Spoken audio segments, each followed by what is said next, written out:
Yahweh, oh my soul. Bless Yahweh, oh my soul. Praises to your holy name. Bless Yahweh, oh my soul. Bless Yahweh, oh my soul. Bless Yahweh, oh my soul. Singing praises to your holy name. Bless Yahweh, oh my soul. Praise Yah. Bless Yahweh, oh my soul. Bless Yahweh, oh my soul. Singing praises to your holy name. Bless Yah, all you witnesses, do not forget his benefits. Forgive the iniquity till the diseases in my ligaments. The Redeemer and Creator, me from dust, he know I make up, merciful and slow to anger, gracious. Only one can save us, Yah, who satisfies my mouth with good things. Bless Yah, who renews me like the eagle's wings. Bless Yah, who made his ways known unto Moses and his acts to the children of Israel, who he chosen. Bless Yah. Bless Yah, oh my soul. Bless Yah, all his angels. Bless Yah, all his homies. Bless Yah, all his words. Bless Yahweh, oh my soul. Bless Yahweh, oh my soul. Bless Yahweh, oh my soul. Singing praises to your holy name. Bless Yahweh, oh my soul. Bless Yahweh, oh my soul.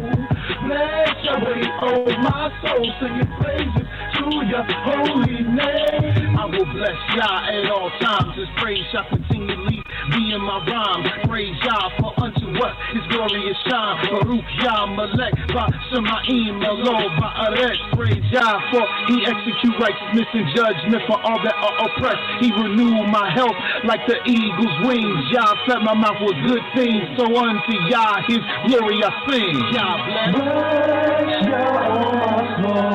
Bless Yah, all his angels. Bless Yah, all his homies. Bless Yah, all his words. Bless Yahweh, oh my soul. Bless Yahweh, oh my soul. Bless Yahweh, oh my soul. Singing praises to your holy name. Bless Yahweh, oh my soul. Bless Yahweh, oh my soul. Bless Yahweh, oh my soul. Singing praises to your holy name. Bless Yahweh, oh my soul. Bless Yahweh, oh my soul. Bless Yahweh, oh my soul. Singing praises to your holy name. Bless Yahweh, oh my soul. Bless Yahweh, oh my soul. Bless Yahweh, oh my soul. Singing praises to your holy name.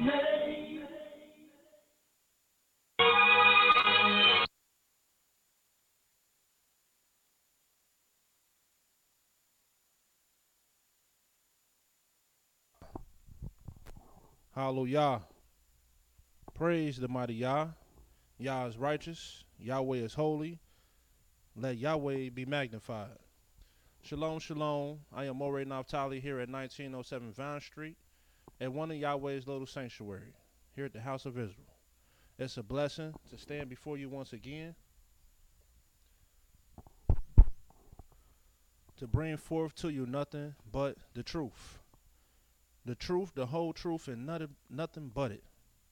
The Most High has blessed his servants with his word, to bring forth his words, to magnify his laws and make them honorable. We make a lot of investments as men and women through the years of our life. But there is one great investment, the greatest investment that you can make is when you go out to one of your Barnes and Nobles nearby. Go to one of your Family Dollars. Go to one of your Walmarts. Go to one of your half-price bookstores and pick you up the Holy Scriptures, the Word of Yahweh. This mic don't sound right. We should be hearing ourselves out there. It is? Okay. Well, praise the mighty Yah. This is the number one greatest investment that you can invest yourself into. I don't care how many businesses you have. I don't care how many schools you done built and have. If these businesses that you have is not based and driven by the word of the Most High, then it's vain. If your schools are not based and driven by the word of the Most High, well, then it's in vain. Everything that you build, the scripture says, except Yahweh build the house, they that laboreth buildeth it in vain. So you can build all you want, and it might look pretty, and it might look very good, but Yahweh said it's just in vain. So I just wanted to praise the Most High Yah for even giving me the opportunity to come before the people in his sanctuary to make this sacrifice. Hallelujah. It's a blessing to make it to this hour of the week, 7 days away from an historical event, the restoration of the sacred laws of the Most High Conference that's been held annually for over 25 years now. And we just recently had the conference here in Cincinnati, the hometown of the original founder, Mowreh IshYAH, true prophet and servant of the Most High, who had the vision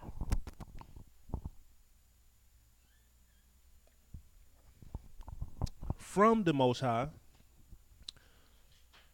to embark upon bringing and gathering the people together. And when this meeting began, at its origin, the vision that was given to this late great servant of Yahweh, whose work is still promising today, his work is still manifesting today, he's still waking people up today, people still waking up to the knowledge of who they are and who Yahweh is because of this servant. And when Yahweh gave this man this vision, it was all 100% according, driven, thriving, based around, inside and out about the words of Yahweh. This wasn't a meeting that was called for the people to come together to play tambourines, string instruments, and sing songs and dance. Although that's good. But this wasn't the origin and the purpose of this meeting. This meeting was to come together and sharpen one another and seeking Yah and his words. And you will find this anytime you have a vision from the Most High. You have a revelation from the Most High. You have a work that Yahweh wants you to do. You will find that you can find support and validity to this vision in Yahweh's words. The Most High will never give you a vision and you have nothing in his word to substantiate what you're doing. In one of the most beautiful scriptures, Isaiah 41. And I'm going to read this. And this is before I get into my presentation. I just wanted to acknowledge and praise the Most High Yahweh for blessing us with a successful conference. And I just wanted the people to know the origin of its roots and how this conference was built. And it's still standing strong to this day. We haven't deviated. We have a system. And it's all based around the words of Yahweh. Excuse me. Allergies is flaring up a little bit here in Cincinnati. So bear with me tonight. But Isaiah 41, I'm going to start reading at the 19th verse. I will plant in the wilderness the cedar, the shittah tree, the myrtle, the oil tree. I will set in the desert the fir tree, because in the wilderness, that's what the Most High is talking about, the desert. And when you see all these things just form and come to life and to fruition in the desert. Oil trees and myrtle trees and all these trees and pine trees, the box tree, they all just come in together. The 20th verse says that they may see and know and consider and understand together that the hand of Yahweh has done this. The Holy One of Israel have created it. And people, you want to pay attention to the things that Yahweh has done. You want to pay attention and look close at the things that Yahweh has created. And when Yahweh create things, it fulfills a purpose of what he created it for. And when you get to humans and the man and the female that's made in the image and likeness of the Almighty, this is where confusion come into play when it comes to fulfilling your purpose and role. But when you look at the ant, when you look at the sun and the moon and the stars, and when you look around, everybody is doing and fulfilling their purpose. But of course, mankind has caused the whole earth and the seas and the heavens to languish. But let's pay attention to the work of Yah. Look what the Most High says further in verse 21. Produce your cause, says Yahweh. Bring forth your strong reasons, says the King of Israel, the King of Yaakov. Yes, let them bring them forth and show us what shall happen. Let's get to the bottom line. Let's get to the nitty gritty and get to the point. Let them show the former things, first of all, because if you don't know the former things, how you going to know the latter things? Let us show the former things what they be, that we may consider them. All we got to do is internalize them and consider them with a sincere, pure heart. All I got to do is take that thing and swallow it down and ingest it into my soul and be honest. And if it's thus says Yah, it's going to be like sweet honey. It's going to be like sail food. The sails is going to get to vibrate in a good way when your heart is pure. But he says, listen, that we may consider them and know the latter end of them. Because this is the way Yahweh think. When you think 7 steps ahead of yourself, this is how you would think. I need to think of the outcome, the latter end of this thing. What is this thing is if I end up doing this, then I know it's going to have a ripple effect. And next thing you know, possibly it's going to come out looking like this. And if that latter end ain't looking good, well then the beginning wasn't good. So you want to pay attention to your latter end. That's something that you always want to consider. And considering the latter end is one thing that should always be on your mind, considering the latter end. We all gonna die one day, people. You all have to go the way of our fathers. One day, if you're blessed, you're going to get to the hoary head. But then you're going to sleep with your fathers. So in other words, if you're thinking about the end, which you never know when that end is going to come, but the end is always near because we don't have long. It's always near. And if you consider that, maybe that'll help you straighten yourself up today by just considering the latter end. And it's Yahweh that will cause us to do so. Listen, let's keep reading further what the Most High is saying. Know the latter end of them, or to declare us things for to come. Because if you truly got the spirit of Yah, you truly got the words of Yahweh, you're going to be able to tell us the former things and true accounts. You're going to be able to tell us the present things that was told in the beginning to true accounts as we can with Deuteronomy 28. And we can tell you about the slave boats. We can tell you about the chains and shackles. We can tell you about this 400-year captivity. We can tell you about the corner stores that's in all the communities of the African American. We can tell you about the mistreatment. This was already prophesied that this would happen to us. That brothers will be against brothers. We out here killing each other. We out here being called N-I-G-G-A, and we call M-O-N-K-E-Y, apostrophe S. We getting called a whole bunch of things. And it was all prophesied. And then you can also, when you got the word of Yah, you can tell the future. You can tell the end time. And Yahweh saying, look, if you really got a strong reasons, and the strongest reason is when you got the word of Yah. When you got the word of the Most High. When you come into the table, when the Most High said, produce your cause and bring forth your strong reasons, he ain't talking about no weak stuff. And you can't get no stronger when you stand in the counsel of Yah. Look what it says further in the 23rd verse.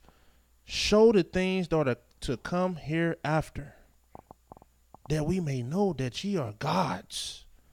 Yeah, do good or do evil, that we may be dismayed and behold it together.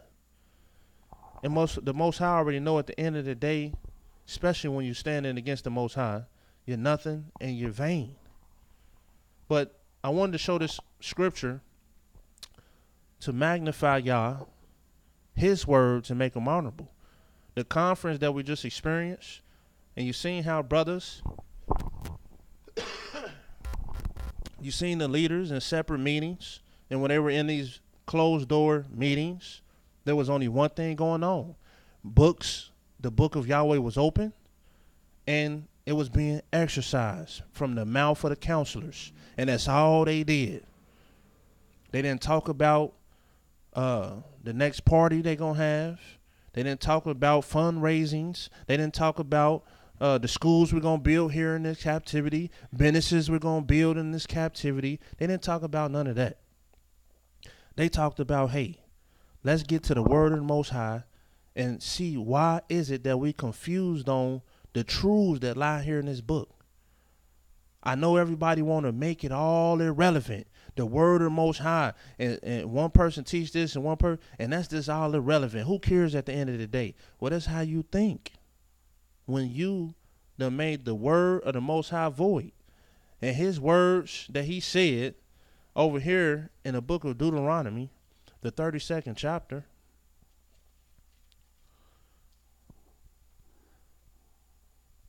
the 46th verse, he said unto them, set your hearts unto all the words which I testify among you this day, which ye shall command your children to observe to do, all the words of this law, for it is not a vain thing for you. See, this is not a vain thing for you, because it is your life. See, to tell yourself that this word don't matter, and these disagreements on the word don't matter, that's blasphemy. Because the Most High told us, even according to the book of Psalms, he said he put his word above his name. And you going to tell me that the word of the Most High don't matter? It don't matter that we're confused? The scriptures say, listen, if you really want wisdom, you have to search for her as for hidden treasures. Hidden gold, you gotta really show yourself that you want it. You got to labor in this thing, and you got to get with your brothers, and y'all got to exercise together like y'all at the gym, like you on a battlefield training for the battle. Iron sharpen iron, and that's what the brothers was doing in the meeting rooms. But we was missing a lot of brothers. We was missing a lot of elders. We was missing a lot of teachers. And the reason why, Some of our leaders, they have very good reasons they couldn't be there. But then some of them, they just don't put no stock into the importance of Yahweh's word. He said, this is not a vain thing for you because it is your life. And if you read the book of Solomon, the one that Yahweh said, listen, this man is exceedingly much blessed in wisdom, and there shall be no man after him that's going to be this blessed in wisdom. No matter what flaw you can put on him, you still will never be wise as him. And through all the wisdom that he had, he let us know the bottom line is to fear Yah and to keep his commandments. And he wanted you to know the next point is vanity of vanity, all is vanity. It's all vanity. You can get your businesses, you can get your schools, you can get everything you want to do. Your relationship with the Most High is through this word, and how strong and how important is this word to you. We should be going to and fro to make sure we making the crooked thing straight. Listen, let me show you this in Psalms 51. Because this is not a vain thing for you. The Most High says, seek ye out of the book of Yah and read. And it's only one book of Yah. And it's called the Old Testament of the Holy Bible. It's called that. But it's really called the Holy Scriptures. The book of truth. The book of remembrance.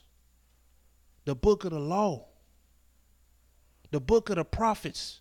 The book of Moses. Come with several names, but they all want the book of Jasher.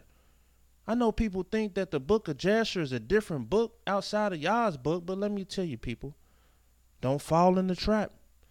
Just look up Jasher and see what it means. It just means upright. And it's only one book of the upright. If you know about Yah, he is a one Elohim. He don't get into two books and two this and two that. He's got one law, and he has one book. And he got one people. Where did I just say go? Psalms 51. I want to show you this real quick, because I was trying to convey this to the people at the conference. Because I want the people at the conference to know we ain't been gathering ourselves together for over 25 years, 3 times a year in vain. This ain't no vain thing. Because we gather ourselves for one thing and one thing only. And that's the words of Yahweh. We very concerned about this. This is an embarrassment to the whole community that we of a confused face. We are confused people. We don't even know. We all been sent to captivity at the same time and don't even know the time that we getting up out of here. And Yahweh tell us in this book. We even got our end time of getting out of captivity confused. We're the most confused people on earth. But it's a reason why we're confused. I'm going to show you why we're confused. But first, let's read this. Psalms 51.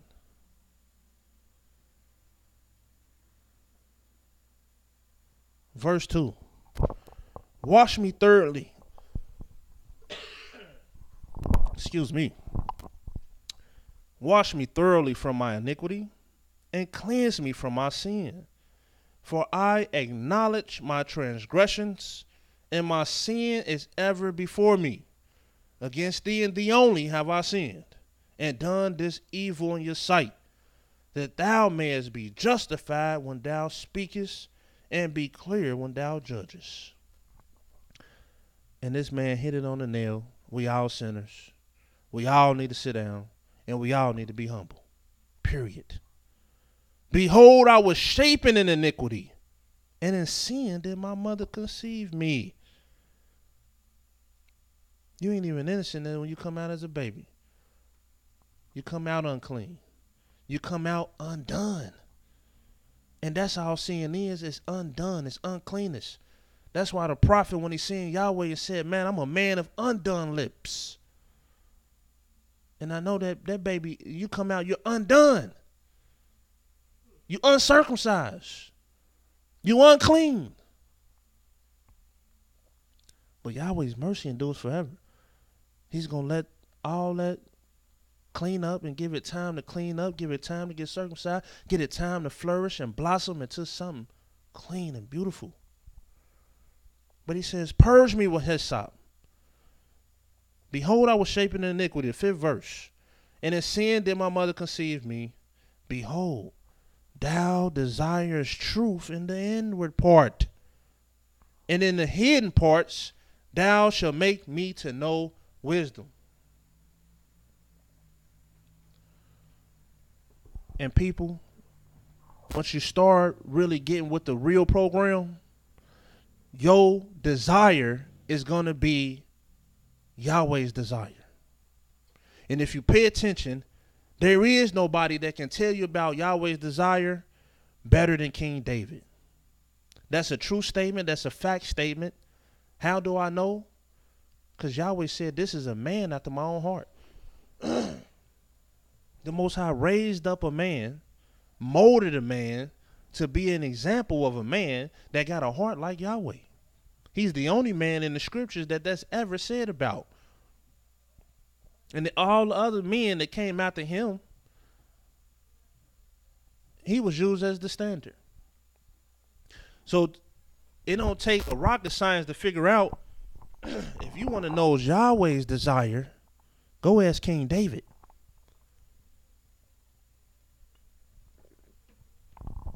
Because he's the only one walking around with a heart after Yah. And he telling you, behold, which means pay attention.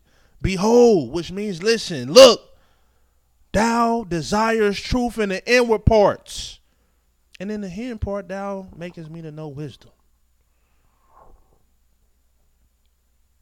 And I love that because I'm allowing myself to be taught on what Yahweh like. So when we labor ourselves to get the truth, now you getting with the program. Now you on the right mission. Now everything you're doing, it ain't in vain. What the Most High said in the book of since we in Psalms, before I even leave Psalms 50, go to just one Psalms behind you and go to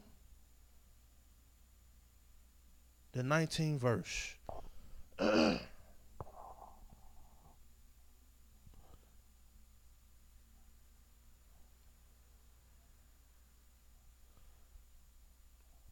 For time's sake, I'll start at 19. Thou givest thy mouth to evil, thy tongue framest deceit. Thou sittest and speakest against thy brother. Thou slanderest thy own mother's son. And yes, that's what we do, people. Instead of sitting around thinking about the truth and how you can get the truth to your brother and how you can hit him this way with the truth or hit him that way with the truth, or how you can pray for your brother or sit down with your brother, all you want to do is talk about your brother. He said, thou givest your mouth to evil and thy tongue framest this deceit. Thou sittest and speakest against your own brother. Thou slanderest thy own mother's son. That's a scorner. These things hast thou done, and I kept silence. Thou thoughtest that I was altogether such as one as yourself, didn't you? You thought that you had it going on, and while you were sitting there talking about people, that I was right with you saying amen. But no, Yahweh ain't saying no amen. He looking at you like you a fool. If you really get with the program, you ain't got no time to be sitting around slandering nobody. You don't have time to be sitting around talking about nobody in no negative way.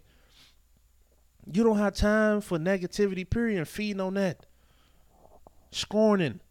But look what the Most High says. These things hast thou done, I kept silence. Thou thought as I was altogether such as one as yourself. But I will reprove thee and set them in order before your eyes. Now I want you to consider this. Ye that forget Elohim, sitting there running your mouth as if the Most High ain't listening. Lest I tear you in pieces, and there be none to deliver. Whoso offereth praise, glorify me. This is what he wants you to pay attention to.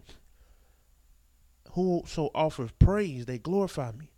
And to him that order his conversation aright, this the one I will show the salvation of Elohim. That's the one. Because look what he sit around talking about. He ain't slandering. If we want to slander, we can do that all day long. It's a lot of things to slander. It's a lot of negativity to talk about. It's a lot of bad to just dive into. It's a lot of darkness to just live in and talk about. It's a whole bunch of that. But what about the light? What about the good? What about the beautiful? What about the silver lining? What about the blessing? What about the positive? But we too hard of a people to be about positive. I'm in captivity. What's to be positive about? I got all this going. And I got these brothers acting fool. You acting a fool too. Listen. The Most High say, he that order his conversation aright will I show the salvation of Elohim. That's why we got to get together more. And we got to start having good conversation. A right conversation. So Yahweh can really show us his salvation. And hopefully, a lot of people that came to the conference, they left seeing more of Yahweh's salvation. Because when Yahweh starts showing you his true judges, he's showing you his salvation. Because who you think Yahweh gonna bring his salvation through? All his servants and judges, the ones that's really true. And you got to know that all of them ain't true. Also, go to Hosea, the 6th chapter. I just want you all to just get this dose of medicine. I want you to get this because there's a lot of teachers that will cause you and make you vain. They have you getting with a program that and how you build on things, and this is really how you're wasting your time. And you can be strengthening yourself with that time. You can be getting yourself together with that time. You can be polishing up with that time. You can be getting closer to Yahweh with that time. Because we almost out of time. Let me show you.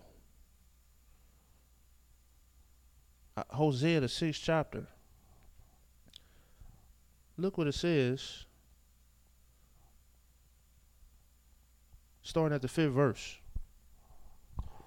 Therefore have I healed them by the prophets. I have slain them by the words of my mouth. And thy judgments are as the light that goeth forth. 6th verse. For I, this is Yahweh talking, for I desired mercy. That's what I desire, people.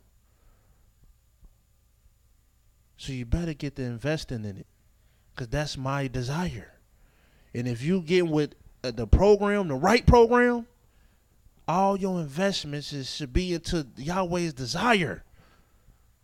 Because Yahweh said, listen, haven't I been a husband to you? We done been like a treacherous wife, departing treacherously from our husband. But the wife that's not treacherous is the one that's faithful to her husband. She's a virtuous wife, and her desire is unto her husband. So she desire to fulfill his desire. And it ain't no better picture to have a righteous, strong, faithful man that Yahweh is, Elohim, faithful, that keeps all his covenants. Elohim that's just and without iniquity.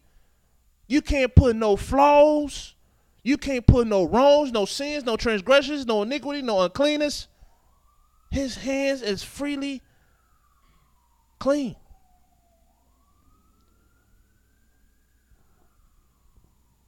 Your desire, our desire, should be unto him all the way. Whatever you need, Yah. Whatever you want, Yah. I would love to do it for you, Yah. And Yahweh said, well, listen, if that's the truth, if that's the case, I desire mercy. So you better start showing mercy to your wife. You better start showing mercy to your husband. You better start showing mercy to your children. You better start showing a whole bunch of mercy to everybody. Because that's what I desire. And mercy, people, you look it up. It don't just mean you just forgave somebody. See, when you forgive somebody, that's just a kindness. And that's what mercy means, kindness. So don't stop at forgiving. What about you don't got to forgive nobody? What about rewarding somebody for what they did? You ain't got to forgive nobody. The mercy is not defined by forgiveness. Mercy is kindness. If you do an act of kindness, that's mercy in the eyes of Yah. Because it's the same word. It's the same thing. The Most High said, I desire mercy and not sacrifice. Because sacrifice that we caught up in is sacrificing animals. That ain't Yahweh's sacrifice. You want to make a sacrifice for Yah? You better start doing some acts of kindness. You better start showing some mercy. And then let me show you what else. And in addition to this mercy, I desire the knowledge of Elohim more than burnt offerings. That's Yahweh's desire. Just like King David told us, Yahweh desired truth in the inward part. What truth? The truth of the Almighty. The truth and the knowledge of Elohim. He want to see his labor in this thing. He want to see his, like he told us in the laws. In Deuteronomy 6th chapter, starting at the 5th verse, you need to talk about these laws when you when you rise up, when you walk by the way, when you sit us down, and before you lay down. Put this law on your door and on your doorpost. Make it as a frontlet between your eyes. And this is a frontlet. You follow it right here and you look down, boom, you got it right there that you can see it and remind yourself. He said put it upon your hand because you can see it and keep it in front of your face. Then you can look at your fringes and you can see it. And when you walk out your door, you see it. When you walk in your door, you see it. Because this is not a vain thing for you. It's your life. We coming up into the season of the Passover. This ain't no vain thing for us. Because Yahweh is our life. And if you make something that's important to Yah and you make it a vain thing, you done made Yahweh a vain thing. I'm not about to tell Yahweh the Passover don't matter. Yahweh didn't say it don't matter. You mean to tell me Yahweh did all these works and you going to say it don't matter? The Sabbath day don't matter. The difference between a day and a night and when a day begins, that don't matter.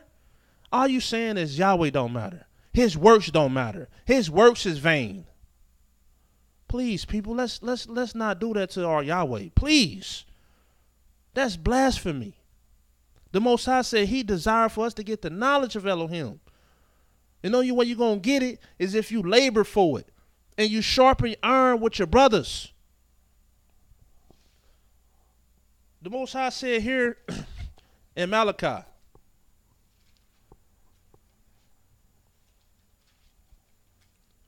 the 3rd chapter. You say, man, all these brothers doing is talking, man. And they just talking about the word of Yah and the laws of Yah. Ain't you talked enough about Yahweh's word? Ain't you talked enough about Yahweh's laws?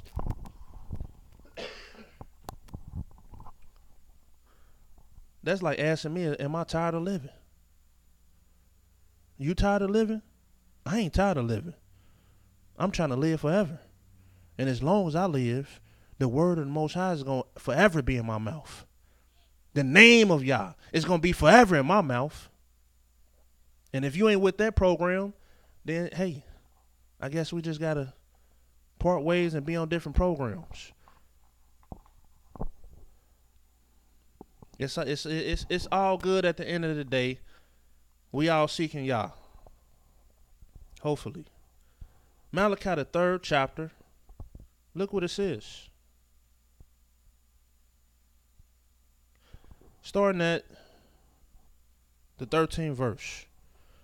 Your words have been stout. That just means hard. Against me, says Yah. And Most High said we are stout-hearted people.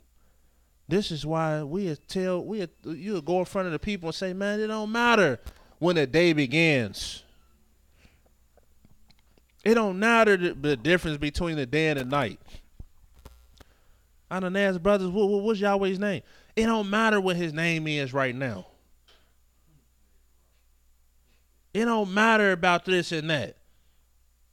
Listen, I can't listen to that kind of talk. I can't listen to that. because everything about Yahweh matters. Everything. Everything about him matters. But look, your words have been stout against me, says Yah.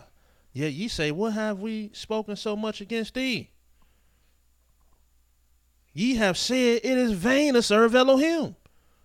What profit is it that we have kept his ordinance, and that we have walked mournfully before Yahweh of hosts? Yeah, they say, man, it's a vain thing. Trying to seek humility, seek humbleness all the time, man, and be a humble people, and just be dealing with the ordinances and talking about the word of Yah. And man, this thing, man, you got people prospering around us, and all we got is the word of Yah. I don't want the word of Yah. I want some land and some houses, some businesses. I want some gold. I want to be like the heathens. In other words, I want to be like them, what they got going on. And it's all smoke that Yahweh put there just for you to get caught up in. Because the real ones, they ain't going to get caught up in the smoke. All that smoke. It's a bunch of smoke too. Get you all caught up. Got your heads cloudy and smoked up. But when you a true servant of Yah, you ain't going to get caught in the smoke. You're going to clear the smoke. And the day going to be clear to you. The vision going to be clear to you. And you're going to see, man, Solomon was skippy. He was darn skippy. Man, all this is vain. Especially when I don't got Yah. If I ain't got Yah, and my investment with Yahweh is on the brink of depression, but I got all these great riches, put it down. Listen, let's keep reading this. He says, yeah, we listen, the Most High listen to our hearts. It's vain to serve Yah and keep laboring in this word and these laws and these ordinances and seeking humility. But the 16th verse says, then they that fear Yahweh spoke often one to another. Because that's what those that fear Yahweh do. Those that fear the Most High is those that love the Most High. And he says they spoke often to one another. And Yahweh hearkened. He was listening to it and heard it in a book of remembrance. Like I told you, this is the book of remembrance. Was written before him for them that fear Yah and thought upon his name. And they shall be mine, says Yah of hosts. Who? Those that thought upon his name. Those that he wrote the book of remembrance for. He said, man, those that fear me, I'm going to make sure they got a book now. Because it's about to be a lot of smoke out there. And they ain't going to have to sit around like these brothers doing. They sitting around talking. And they talking real good. But now I'm going to let those that thought upon me in the future, they going to be talking good too, but they going to have a book to reference to. They going to have a book of remembrance. Because it's a lot of foolishness about to flood the earth. Because everybody about to start going in the imagination of their own heart. It ain't going to be no ancient traditions. No, it's going to be a bunch of hearts that's just bringing and displaying all kind of foolishness. Religions popping up every day from people's hearts. Cults. He says, listen. They that spake often one to another. They were speaking about Yah. So you can tell me it's a vain thing if you want to. But that's the whole reason we got this book of remembrance. How could you even remember who you are without this book? How can you remember the Sabbath day without this book? How can you remember all the great works that Yahweh told us to remember without this book?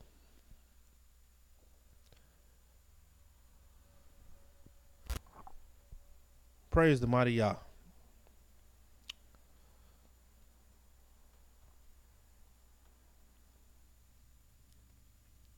I want to go to Ecclesiastes, the 7th chapter. Before I get off of here, I got a little bit more time.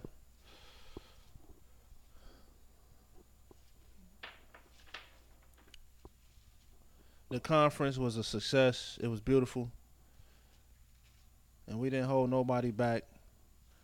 The conference is for you to bring forth your strong reasons and to display it all. Display what you believe.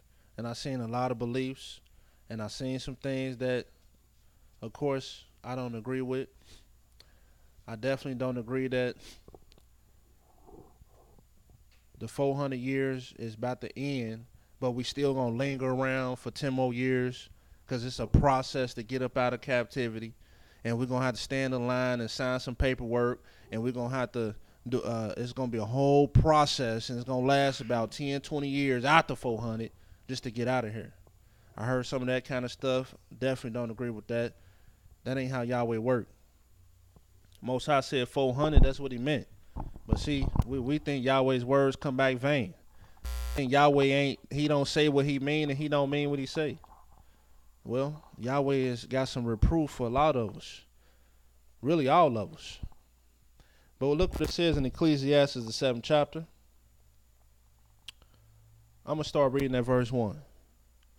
A good name is better than precious ointment, and the day of death than the day of one's birth. There got to be some kind of wisdom there. What kind of understanding is this? And you tell it to an average man, he's not going to understand it. Because they like, man, how is my death better than my birth? But when you start learning about the ways of the Most High and how he works, then you'll understand what this means. Let's get a little more reading down and we might understand. It is better to go to the house of mourning than to go to the house of feasting. For that is the end of all men, and the living will lay it to heart. And one thing that people lay to heart is when one is born. When new life come in, everybody get to considering that. Mostly men and women. Hey, my goodness, another life. Praise the mighty Yah. And then you have some people that don't have no children, so they really looking like, my goodness, man, that's beautiful. They consider that life coming in. But then when life leaves and is gone and is at its end, people get to considering, my goodness, I'm wasting a lot of time. I got to get my house in order. It's some things that I should have been done. And see, birth don't make you consider them kind of things. When you're born, it's a fresh start. You got all the time in the world, bunch of blessings before you, and that's fine and good.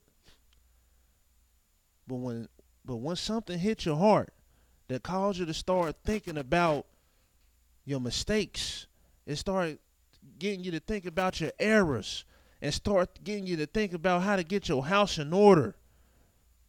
Now you know something, it must be better. It must be something better hitting your heart. Scriptures say, sorrow is better than laughter,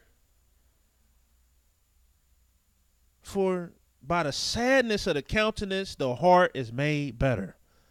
And yes, you laugh when the babies is coming out. They cute and pretty.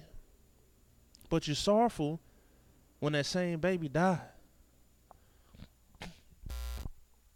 And the scriptures teach you that sorrow is better than laughter. It's just the truth. The heart of the wise is in the house of mourning, but the heart of fools is in the house of mirth. It is better to hear the rebuke of the wise for a man to hear the song of fools.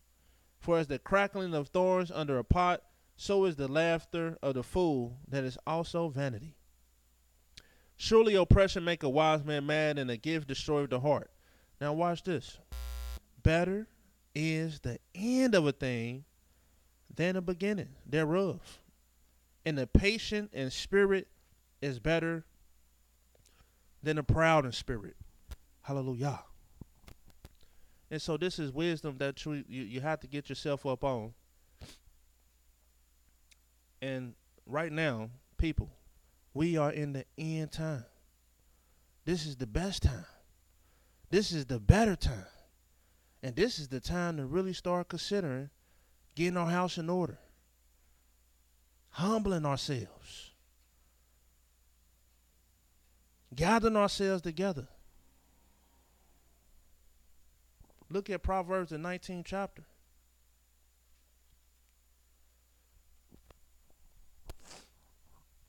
See, everything around you is in the hands of Yah. And you say, man, why did this little baby just have to die?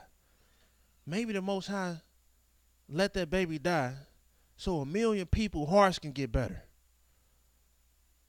Maybe let your brother get shot in the streets so 1,000 of the other brothers' heart can get better. Maybe the Most High did these things so we can start considering it and making ourselves better from it. But it seems like we ain't getting no better. It seems like we're losing hope and we getting worse. But people, all you have to do is consider Yahweh. Consider the Most High.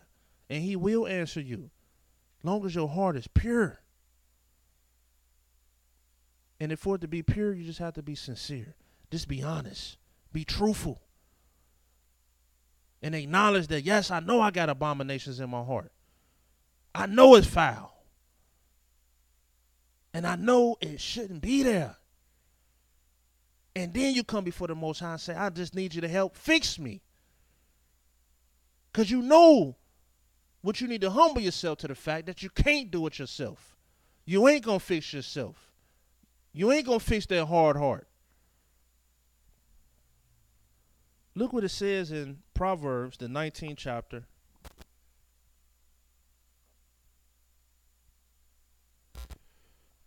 The 20th verse says, hear counsel and receive instruction, that thou mayest be wise in your latter end.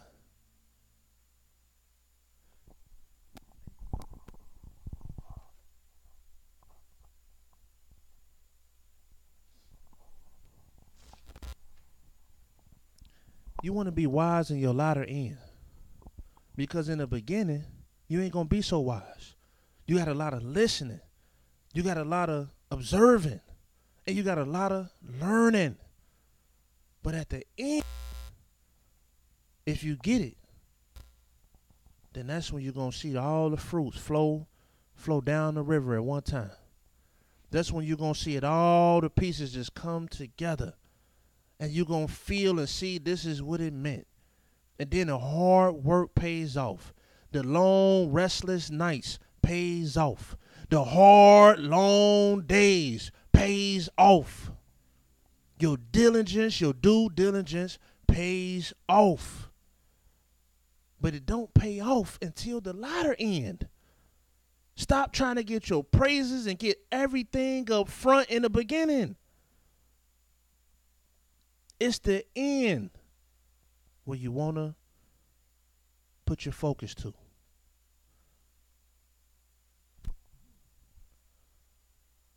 Praise Yah.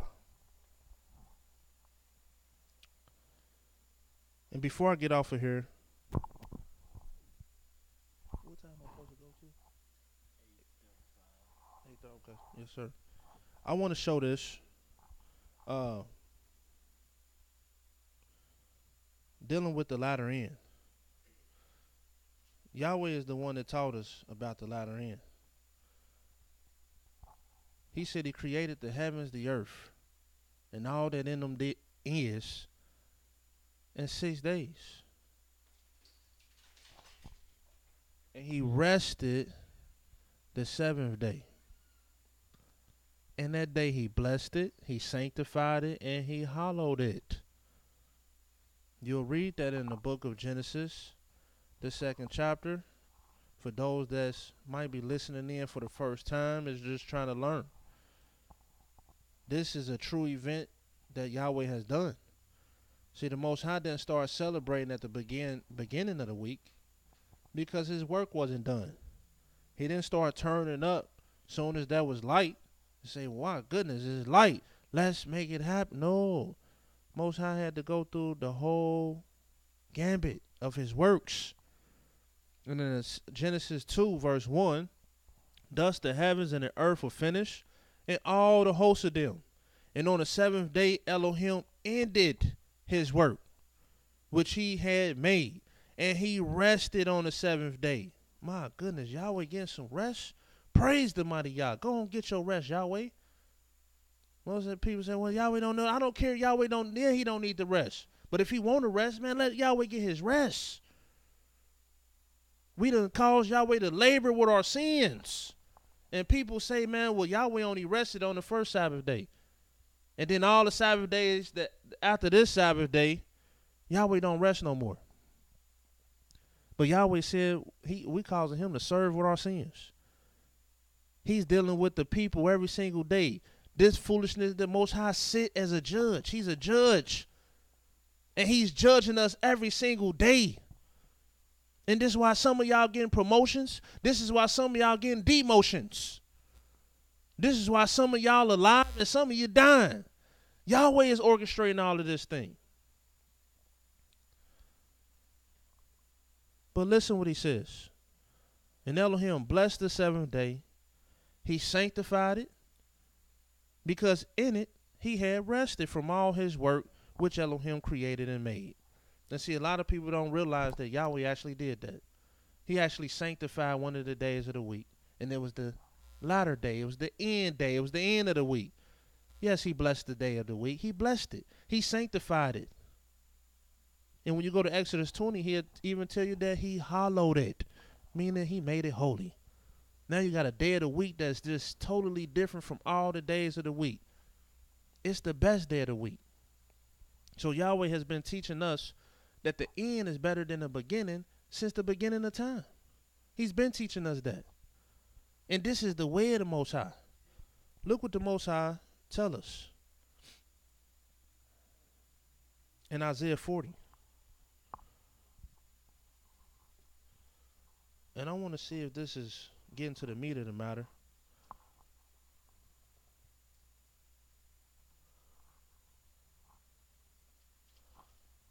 I get to reading this chapter right here. I end up reading the whole thing tonight because it's that beautiful. Let's get into this chapter, but I'm not going to read the whole thing. I'm going to point out a couple verses. Isaiah 40, verse 1. Comfort ye, my people, says Yahweh Elohim. Speak ye comfortably to Jerusalem and cry unto her that her warfare is accomplished. Hallelujah.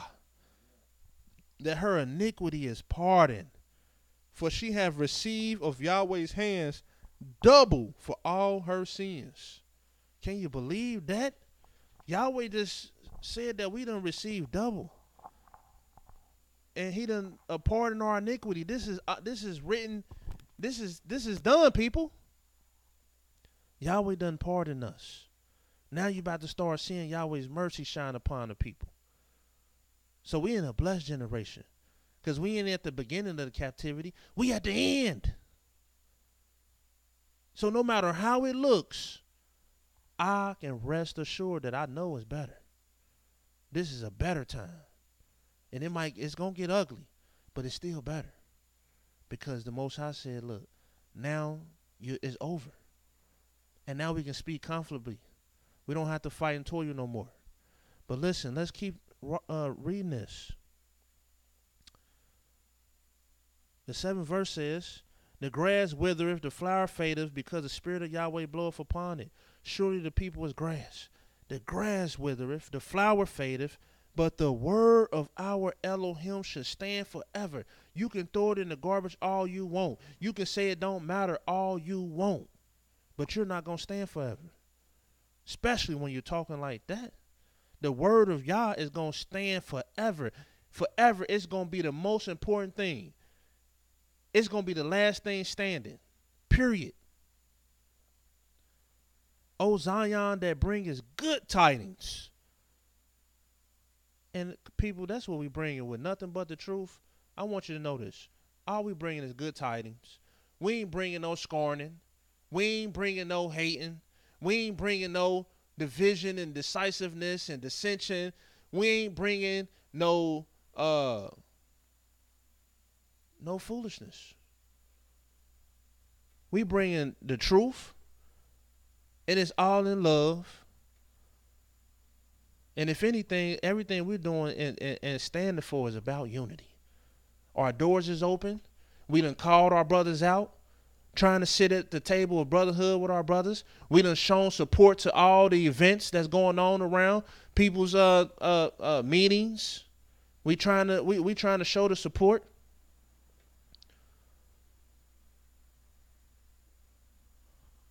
We bringing good tidings. It says, "Get thee up into the high mountain, O Jerusalem." That brings good tidings. Lift up your voice with strength. Lift it up. Be not afraid. Say unto the cities of Yehuda, "Behold your Elohim." And when you behold your Elohim, you don't have to look at no moon and no sun. Matter of fact, the Most High said you ain't going to even have a moon and sun no more. So what you toiling about the moon for? Or the sun? That ain't even going to be your light. You're going to be on a whole different level. And people don't realize we ain't never need the moon and sun. You ain't never need that. Moon going to do what he's supposed to do. And sun going to do what he's supposed to do. And all we got to do is do what we supposed to do. And the Most High never told us we had any business with the moon and the kind of business that we got with the moon. We got funny business with the moon. We got funny business with the lights. Because the program and business that we got with them, you can't read it in the book.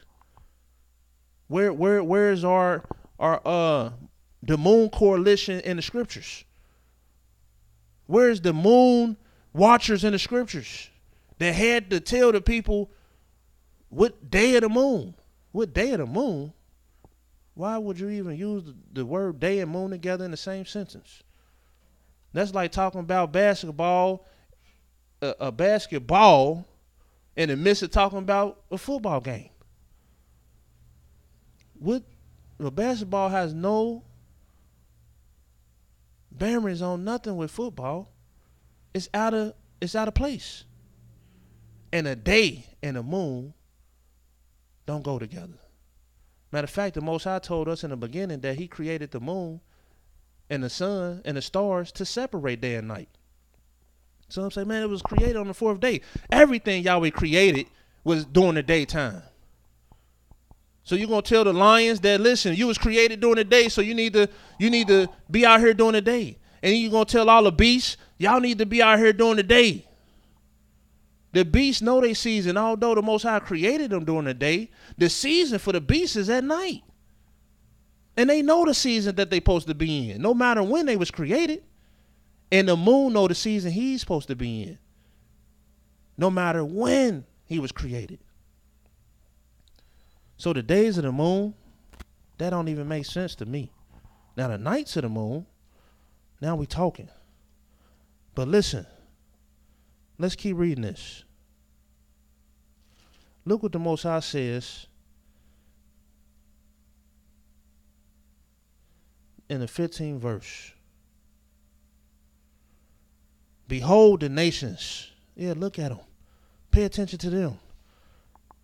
The nations are as a drop of a bucket and counted as the small dust of the balance. Behold, he taketh up the isles as a very little thing. But we all caught up in it.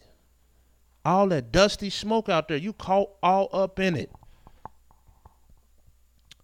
Lebanon is not sufficient to burn, nor the beasts thereof sufficient for a burnt offering. All nations before him are as nothing. They are accounted to him less than nothing and vanity. To whom then will you liken Elohim, or what likeness will ye compare to him? And see, look, they try to get to compare things to Yah, and watch what they do. They say, look, the workman melteth a graven image. The goldsmith spreadeth it over with the gold. Cast the silver chains. He that is so impoverished that he has no oblation, he ain't got the money, so he gonna get a tree that will not rot. And he seeketh to him a cunning workman to prepare a graven image that shall not be moved. So you got them making their little gods. But Yahweh says, have you not known? Have you not heard? Have it not been told you from the beginning? And you know you've been hearing this from the beginning. You know you've been hearing that Yahweh is the only Savior. He is the King, and the Yahweh is the Elohim of Abraham, Isaac, and Yaakov. Yahweh of hosts, and his host is the children of Israel and his angelic beings. We've been hearing about Yah. Has it not been known? Have you not heard? Has it not been told you from the beginning? Have you not understood from the foundations of the earth? See, Yahweh from the foundations let us know the end. Because this is his stamp. He tell you the ending from the beginning. And that's Yahweh's two stamps, the beginning and the ending. Because he's the first, he's the beginning, and he's the ending. He's the last. He's the only one can fit them two. There was none before him. You can't claim it. He's the first. And there will be none after him. You can't claim it. He's the last. He's the end. And that's why Yahweh make it a point to show you. Can't nobody tell you the ending from the beginning except me. I don't care all they soothsayers, they witches, they can't none of them do it. I don't care how many circles and stars they draw. They can't do it unless I give it to them. And yes, witches are real. We can read about witches in the scriptures, and you know what? They got their revelations from Yahweh. They got it all from Yah. Listen. He says,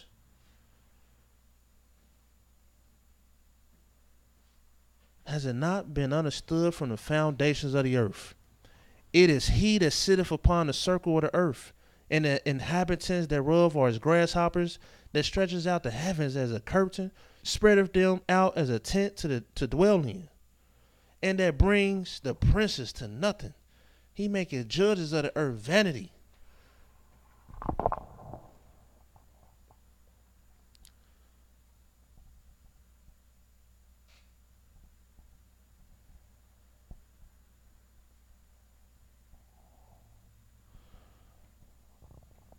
I'm going to keep reading this. The judges of the earth, he even make them vanity. Yeah, they shall not be planted. Yeah, they shall not be sown. Their stock shall not take root in the earth. And he shall also blow upon them, and they shall wither. And the whirlwind shall take them away as stubble. And yes, he's about to take away all these lies, all these wooden gods, these gold gods, silver gods, rock gods, any kind of god you got is about to be gone. To whom then will you liken me, or shall I be equal, says Yah? Lift up your eyes on high, and behold, who has created these things, that bringeth out their hosts by number? He calleth them all by the names, by the greatness of his might, for that he is strong in power, not one faileth. Why sayest thou, O Jacob, and speakest, O Israel, my way is hid from Yah? My judgment is passed over from my Elohim. Hast thou not known? Hast thou not heard that the everlasting Elohim, Yahweh, the creator of the ends of the earth, fainteth not, neither is weary? There is no searching of his understanding. This is why Yahweh has the power that he has. Look what the Most High told us in Isaiah 48.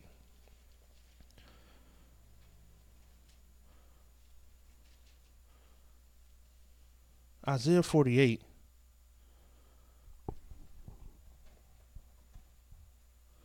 Look what the Most High says. Hear ye this, Isaiah 48:1. Hear this, O house of Jacob, which are called by the name of Israel, and are come forth out of the waters of Yehudah, which swear by the name of Yah. And that to me sound like America, even though, and my father Mowreh IshYAH just taught on this, because I know we all got this thing. We think Yehudah is only in America. No, Yehudah was cast to the four corners of the earth, and the scriptures clearly states that. Now, if you say majority of us here in the north country of America, you might have something. But to say all of us here, that's not the truth. But he speaks of the waters of Yehudah, which swear by the name of Yah, and make mention of the Elohim of Israel, but not in truth, nor in righteousness. So you got a lot of that, people. Don't get caught up in the smoke. They call themselves of the holy city. They stay themselves upon the Elohim of Israel. Yahweh of hosts is his name. I have declared the former things from the beginning. The Most High said, man,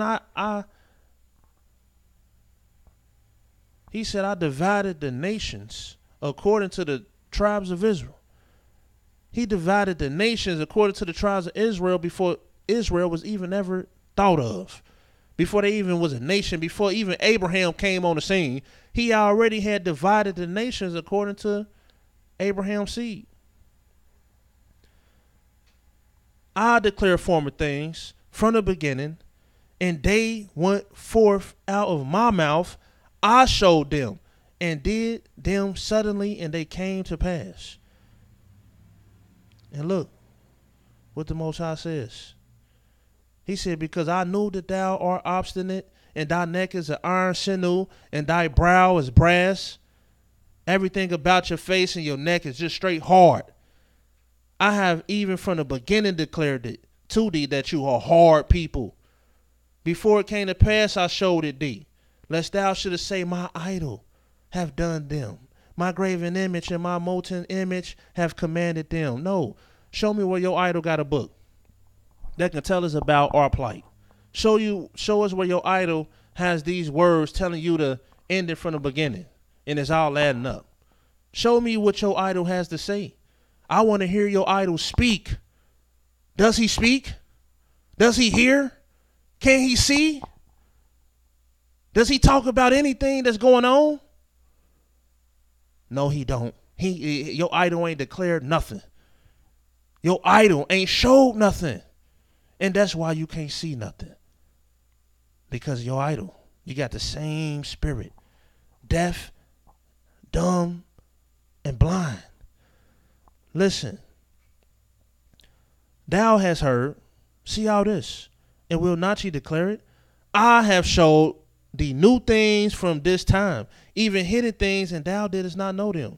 They are created now and not from the beginning, even from the day when thou heardest them not, lest thou shouldest say, behold, I know them. Look at what the Most High says further. He says, listen, for my own sake, in the 11th verse, for my own sake, even for my own sake will I do it. For how should my name be polluted? I will not give my glory unto another. Hearken unto me, O Yaakov and Israel. My call, I am he. I am the first. I also am the last. This is my stamp. This is my place. And can't nobody have my place. Can't nobody have my glory. I'm the first and I'm the last. Period. All ye assemble yourselves and hear which among them can declare these things. They can't declare you these things. They ain't talking about none of these things.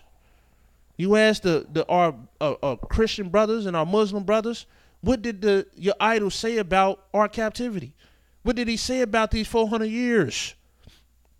What did he say about the condition that we in? They can't show you nothing unless they go to Yahweh's book and show you. They can't declare these things. He says, listen, in the 16th verse, the 15th verse, I have spoken, yeah, I have called him. And he's the only Elohim that can speak because he's the only one that's real. I have brought him, and he shall make his way prosperous. Come ye near unto me. Hear ye this. I have not spoken in secret from the beginning, from the time that it was. There am I. And now Yahweh Elohim and his spirit have sent me. Thus says Yahweh, thy Redeemer, the Holy One of Israel. I am Yahweh thy Elohim, which teaches thee the prophet, which leadest thee by the way that thou shouldest go. Oh, that thou hadst hearkened to my commandments, then had your peace been as a river, and thy righteousness as the waves of the sea. And listen,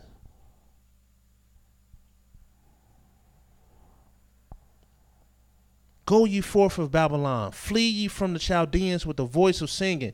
Declare ye, tell this. Utter it even to the end of the earth. Say ye, Yahweh has redeemed his servants. O Yaakov. Hallelujah. And one of the last verses I want to read. Look what the Most High says. In Isaiah 46. And I'm going to get straight to it. Reading at the 8th verse. Remember this, and show yourselves men. Bring it again to mind, O ye transgressors. Remember the former things of old. For I am Elohim, and there is none else. I am Elohim, and there is none like me. There is none that got a book like me. And when you find the truths in this book, that's been sitting in this book, as far as we know, since 1611. King James put this same book that I'm holding together. Yahweh used this man to put this thing together 1611. That's 418 years ago. So this same book right here is 418 years old. And they just now coming to the fact that within these 418 years, a couple hundred of them years, they used to teach that the earth is flat. But Yahweh been telling you the whole time that it's a circle. They used to operate on a man while he was alive and woke and feeling all the pain. They just now start doing anesthesia and putting a man to sleep. Instead of putting a stick in his mouth and putting some alcohol in his mouth and making him feel all that pain. No, Yahweh taught us a long time ago to put the man to sleep if you're going to do surgery. Yahweh taught us a long time ago while they just on this health kick and learning that fruits and vegetables and the herb yield and seed got healing powers. Yahweh been told us that these things will renew your youth. Look at the diet of his prophets. They use the meat as a pleasure food. And you don't pleasure all day. Pleasure make you weak. How you going to make yourself weak all day when you got to be strong all day to do what you need to do? You can't pleasure yourself all day. Yahweh's been telling us all these things. He's the only one that can do it. He's the only one that has done it. The Most High says, listen, remember the 9th verse. Remember the former things of old. For I am Elohim. There is none else. All you got to do is think about the old times. All you got to do is think about how this earth was created, how the sun and moon and stars was created, and how I tell you the whole accounts. He say, listen, I am Elohim, there is none like me, declaring the ending from the beginning. There is none like me, declaring the ending from the beginning. And from ancient times, the things that are not yet done, saying my counsel shall stand, and I will do all my pleasures. And so people tell me this. Why would the Most High go to our father Abraham in Genesis the 15th chapter? Do you know Abraham is our former father? We can go all the way back to Adam, and then we can go down to Noah, and then we can get to Shem, then we can get to Eber, and then we get to Abraham. But Abraham is the first one we can read in the scriptures. We're saying Genesis the 15th chapter, the first verse. After these things, the word of Yah came unto Abraham in a what? In a vision. This is the first man in the scriptures recorded to receive a vision from the Most High. This was the first man that brought circumcision to the world. And can you be a spiritual man without being circumcised? Sure you can. Abraham lived most of his life uncircumcised. Maybe Noah was uncircumcised too, because we don't read about his family being circumcised. Circumcision came through the way of Abraham. And ever since then, now the Most High done switched the game. This is a new thing. He's done. He already had it planned. Now all male children must needs be circumcised. If he born in your house, is bought with your money, they must needs be circumcised. This was the first father of the children of Israel. And then you got Isaac, and then you got Yaakov. But this first father right here, why would he tell him? Let's read what he told him in the same chapter. Genesis, the 15th chapter, he came to him, and it says in the 12th verse, when the sun was going down, a deep sleep fell upon Abram, and lo, a horror of great darkness fell upon him. And when you think about America, and you think about our beginning plight, and when you add it all up to our first 100 years, and then you add our second 100 years, and then you add our third 100 years, and you add it all up, and you be honest with yourself, and then you add on this latter 100 year, it's a horror. It's a horror. It's so horrible that we don't even want to hear about our past. We want our past to go to bed. We want our past to be buried in the grave somewhere. We just want to just absolutely have straight amnesia. But then, what about today? Well, are people caught up in the smoke? But if you clear the smoke, we in a terrible time as a people. Just because a few of us got some money. Look at the majority of our nation, people. Look at the neighborhoods that we come from. The neighborhoods that we leave behind that's still dilapidated, that's sealed down and oppressed and still looking like, it don't even look like something normal when you roll through our neighborhoods. Because it ain't normal. It ain't good. It is really a sign. It's something wonderful. It's a wonder that a people can be set up like this, act like this, and just totally oblivious and cursed and fed upon. But a few of you got some Benzes, some nice houses, some millions of dollars. Now everything is all good. Our fathers be rolling over in our graves as they see the condition of our people. Today, killing a man over some shoes, standing in front of a Foot Locker for 10 to 12 hours to the next day just for a pair of shoes. This is how vain we are. Oblivious. Spending billions of dollars in our communities is wasted. This is a horror. We sitting around here perming our hairs.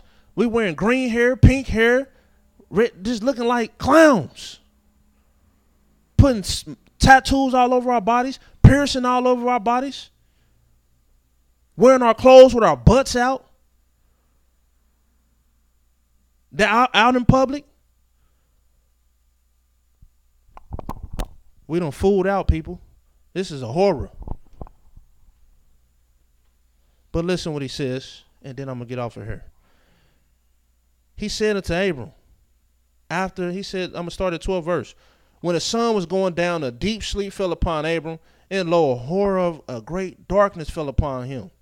And he said unto Abram, know of a surety that your seed shall be a stranger in a land that is not theirs, and shall serve them, and they shall afflict them 400 years. Not 401 years, not 402 years, not 410. And also that nation whom they shall serve will I judge, and afterwards shall they come out with great substance. Now, seeing the way that Yahweh worked, why would Yahweh tell, out of 7 captivities that the children of Israel been to, why would he tell our founding father, our former father, our first father, he's the beginning already, why would you tell him about Egypt instead of the end, the last, the one that really counts? That one is really the best dream he need to know, because if you just leave him with Egypt and don't tell him about the second captivity, the third captivity, you don't tell him about the last one, then he just undone. He got undone information. Yeah, man, you told me about Egypt, but then that wasn't that bad. We was fruitful there, blossoming. And we went through some hardships. But y'all, you ain't tell me that they had all this other stuff about to happen to them. Well, because that ain't how Yahweh work anyway. He told him the best. And the best is the end. And he told him the end from the beginning. With that being said, I praise Yahweh for giving me this opportunity to magnify his words, to praise his holy and righteous name, to stand in his sanctuary, and to stand before all our family and friends. With that being said, I say hallelujah. Praise the mighty Yah. Yahweh is righteous. Yahweh is holy. And please, let Yahweh be magnified. Shalom, shalom. See you tomorrow for Shabbat.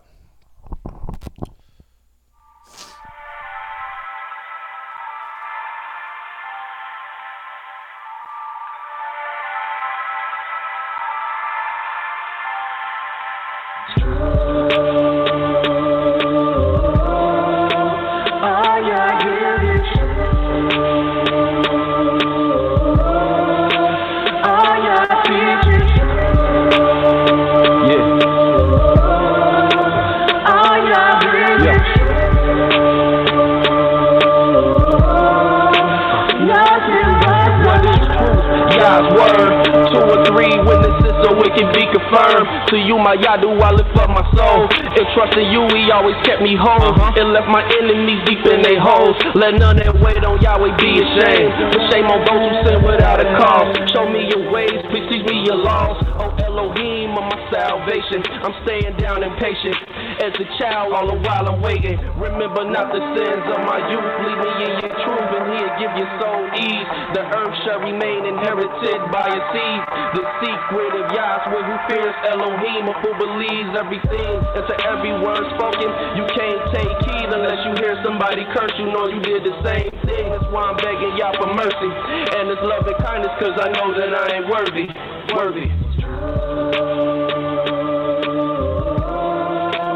Thank you for using Blog Talk Radio. Goodbye.